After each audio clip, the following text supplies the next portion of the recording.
യൂട്യൂബിന് വിട. സൂര്യയിലെ എല്ലാ പരമ്പരകളും സംരക്ഷണത്തിന് ശേഷം തികച്ചും സൗജന്യമായി സൺ നെക്സ്റ്റ് ആപ്പ് ഡൗൺലോഡ് ചെയ്യൂ. കണ്ടാസ്വദിക്കാം നിങ്ങളുടെ പ്രിയ പരമ്പരകൾ. ലക്ഷക്കണക്കിന് രൂപ വിലയുള്ള മാല മോടിച്ചോണ്ട് പോയത് സത്യദോഷം പറയല്ലേ മുതലാളി. അവൻ അങ്ങനെയൊന്നും ചെയ്യില്ല. അവനൊരാള് ചതിച്ചതാ. ദയവേത് അവനെ വെറുതെ വിടണം. ഞങ്ങൾ എങ്ങനെയും ജീവിച്ചോട്ടെ. ഞങ്ങൾ ഈ പരിസരത്ത് പോലും വരില്ല.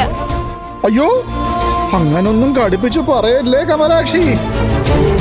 നമ്മളൊക്കെ ബന്ധുക്കളല്ലയോ? ബന്ധങ്ങളൊക്കെ ഒറ്റയടിക്ക് അറുത്തു മുറിച്ചിട്ട് അങ്ങ് പോകാൻ പറ്റുമോ? വല്ലപ്പോഴൊക്കെ കാണുകയും കൊച്ചു വർത്താനം പറയുകയൊക്കെ ചെയ്യണ്ടേ? അതല്ലേ അതിനൊരു നാട്ടുനടപ്പ്. മുതലാളി എത്ര വേണമെങ്കിലും എന്നെ പരിഹസിച്ചോ. എനിക്കിട്ട് 4 എണ്ണം തന്ന നിങ്ങളുടെ ദേഷ്യം തീരുമെങ്കിൽ അതും ആയിക്കോ. പക്ഷെ എന്റെ കുഞ്ഞിനെ വെറുതെ വിടണം. എനിക്ക് അവൻ മാത്രമേ ഉള്ളൂ. കള്ളൻ എന്ന പേരുദോഷം മാത്രം ഇന്ന് വരെ അവനുണ്ടായിട്ടില്ല. നിങ്ങളായിട്ട് അത് ഉണ്ടാക്കി കൊടുക്കരുത്. നിങ്ങൾക്ക് നിങ്ങളുടെ മുതല് തിരിച്ചു കിട്ടിയില്ലേ? അതുകൊണ്ടെന്താ?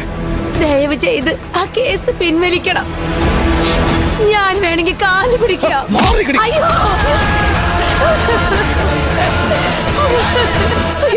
എന്താ ഇത്? ജീവനെ കൊതിയുണ്ടെങ്കിൽ എണീറ്റ് പോയോ,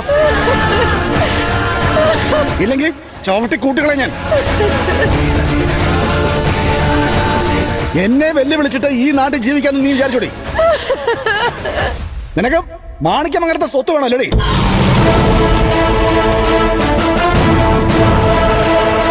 നീ നോക്കിക്കോ, നിന്റെ മോനെ നീ ഇനി ഒരിക്കൽ പോലും ജീവനോടെ കാണാൻ പോകുന്നില്ല.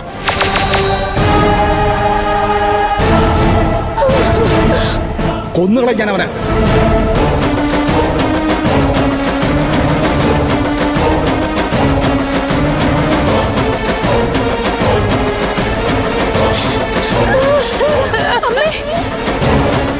അമ്മേ, എന്താ അമ്മേ?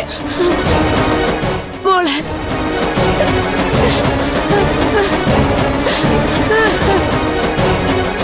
അമ്മ എന്തിനാ ഇങ്ങോട്ട് വന്നത്? എന്റെ ചെറുക്കനെ രക്ഷിക്കാൻ വേറൊരു വഴി അമ്മ കണ്ടില്ല മോളെ. ഈ നെറിയേട്ടവരുടെ മുന്നിൽ വന്ന് യാചിക്കുന്നതിലും ഭേദം എന്റെ സുനീഷൻ അവിടെ കിടന്ന് ചാവുന്നായിരുന്നു. അതന്നെയായിരിക്കും നല്ലത്. ഇങ്ങോട്ട് വരുന്നു അമ്മ എന്നോട് ഒരു വാക്ക് പറഞ്ഞിരുന്നെങ്കിൽ ജീവൻ പോയാലും ഞാൻ സമ്മതിക്കില്ലായിരുന്നു. ഇവിടെ മനുഷ്യരുണ്ടോ അമ്മേ? എല്ലാം മൃഗങ്ങളല്ലേ. ഇവരോട് സംസാരിക്കാൻ അമ്മ എന്തിനാ വന്നത്? മനുഷ്യന്റെ ഭാഷ ഇവർക്ക് മനസ്സിലാവില്ല. എന്താ പതിവ് പോലെ പേടിപ്പിച്ച് പറഞ്ഞയക്കാനാണോ ഉദ്ദേശം? അതൊക്കെ പണ്ട്. പേടിക്കാൻ ഇപ്പോ ഞാൻ മാണിക്യമംഗലത്തെ വിശ്വനാഥന്റെ പെങ്ങളല്ല, കോതാറ കോളനിയിലെ സുനീഷ് കുമാറിന്റെ ഭാര്യ. ഈ ഇരിക്കുന്ന ചാൻസി റാണി കമലാക്ഷിയുടെ മരുമകള്. എനിക്കിപ്പോ മാണിക്യമംഗലത്തെ വിശ്വനാഥനെ മാത്രമല്ല, ഇന്ദ്രനെയും ചന്ദ്രനെയും ഒന്നും പേടിയില്ല.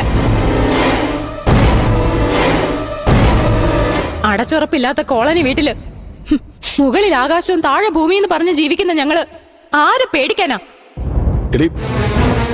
മതി നിന്റെ പ്രസംഗം. ഇവിടെ കിടന്ന് തല്ലുകൊണ്ട് ചാവുണ്ടെങ്കിൽ ഈ തള്ളയെ വിളിച്ചു എഴുതി പോകാൻ നോക്ക്. ഓ, ഇവിടെ നിപ്പുണ്ടായിരുന്നോ മഹാൻ? അന്ന് തല്ലുകൊണ്ട് ചാകാൻ പോയപ്പോ എന്റെ വിലാസം ആയിരുന്നല്ലോ രക്ഷാകവചം. ഇത്ര വേഗം മാണിക്യമംഗലത്തെ അജയ് ഘോഷ് അതൊക്കെ മറന്നോ? എന്താടാ ഇവളെന്താ പറയുന്നേ? മോളെ വേണ്ട. ഇങ്ങോട്ട് മര്യാദ ഉണ്ടെങ്കിലല്ലേ അങ്ങോട്ട് മര്യാദയുടെ ആവശ്യമുള്ള അമ്മേ. മോളെ പറഞ്ഞ കേക്ക്, നമുക്ക് പോവാം.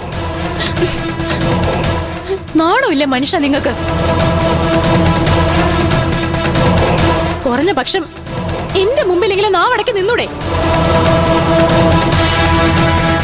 നീ എന്തുകൂടെ ഈ മൂപ്പിക്കുന്നേ? നിനക്ക് വല്ലതും പറയാനുണ്ടെങ്കിൽ തുറന്നു പറ. പറയാൻ ഒരുപാടുണ്ട്, പക്ഷെ പറഞ്ഞാൽ നിങ്ങൾ താങ്ങില്ല. പറയാനല്ല വന്നതും. പിന്നെ എന്തുവാടി താളത്തിൽ ഡയലോഗ് പറയുന്നേ തോപ്പിക്കാൻ നോക്കണം? തോറ്റുപോയവരെ ഞാൻ എന്തിനാ ഇനി തോപ്പിക്കുന്നേ? കഷ്ടം.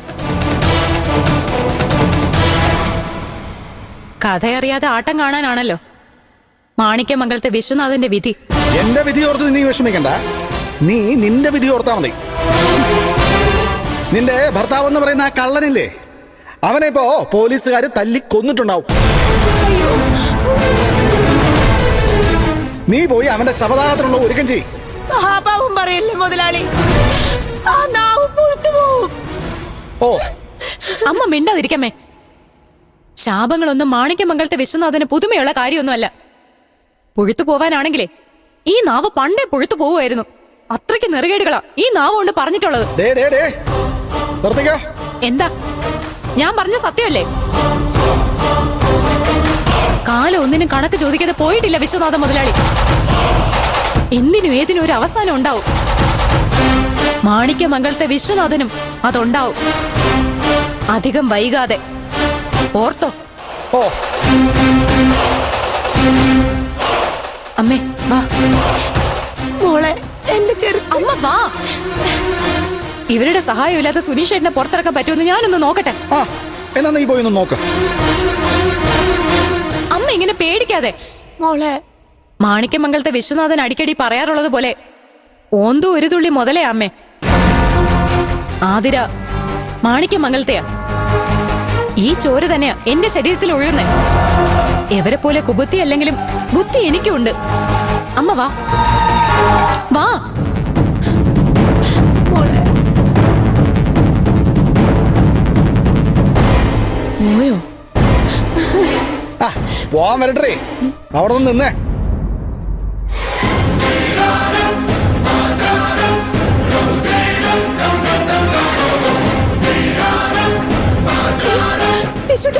വേണ്ട, ഒന്നും ചെയ്യരുത്. വിടാൻ.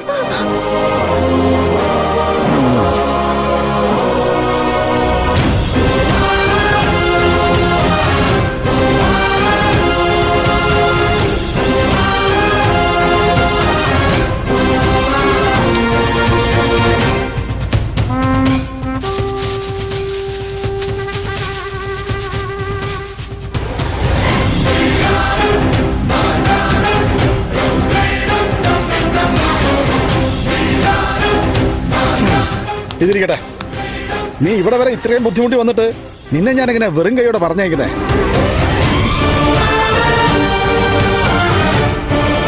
മാണിക്യമംഗലത്തെ ഒരു പിടി മണ്ണ. ഇതിരിക്കട്ടെ, നിനക്ക് ഞാൻ തരുന്ന നിന്റെ അവകാശമായിട്ടങ്ങ് കൂട്ടിയാൽ മതി.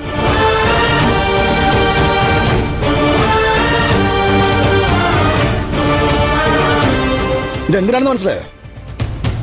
നിന്റെ ഭർത്താവിനെ തല്ലിക്കൊന്ന് പോലീസുകാർ കൊണ്ടുവരുമ്പോ നിന്റേതെന്നും പറഞ്ഞ് നിനക്ക് ആ ശവത്തിന്റെ മേൽ വെതറാൻ.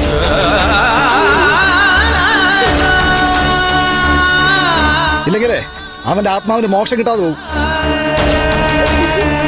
സ്ത്രീധനം കിട്ടാതെ അവന്റെ പ്രേതം ഇവിടൊക്കെ ഇങ്ങനെ അലഞ്ഞു തിരിഞ്ഞ് നടക്കത്തില്ലേ? പിന്നെ അതിനെ ആവാഹിച്ച് പാലയിലും പനയിലും ഒക്കെ തളയ്ക്കാൻ ഞാൻ തന്നെ പോണ്ടടി. സാമദ്രോഹി, നീ ഒരു കാലത്തും കൂടം പിടിക്കില്ലടാ. അമ്മ ചുമ്മാതിരിക്കും. എന്റെ പൊന്നാങ്ങളാ ഈ ഒരു പിടി മണ്ണ് വാരി തന്നത് എനിക്കാ. അപ്പൊ മറുപടി പറയാനുള്ള ഉത്തരവാദിത്വം എനിക്കാ.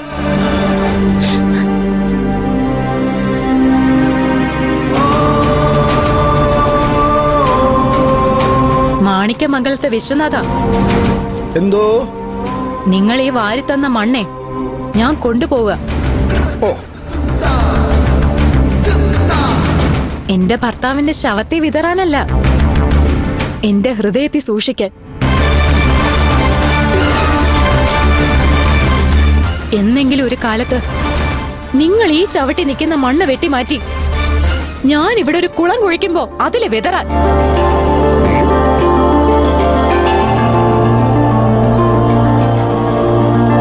വാശിയും പ്രതിജ്ഞയും പ്രതികാരവും നിങ്ങൾക്ക് മാത്രമല്ല എനിക്കുണ്ട്. കാണിച്ചു തരാം ഞാൻ. അമ്മ വാ.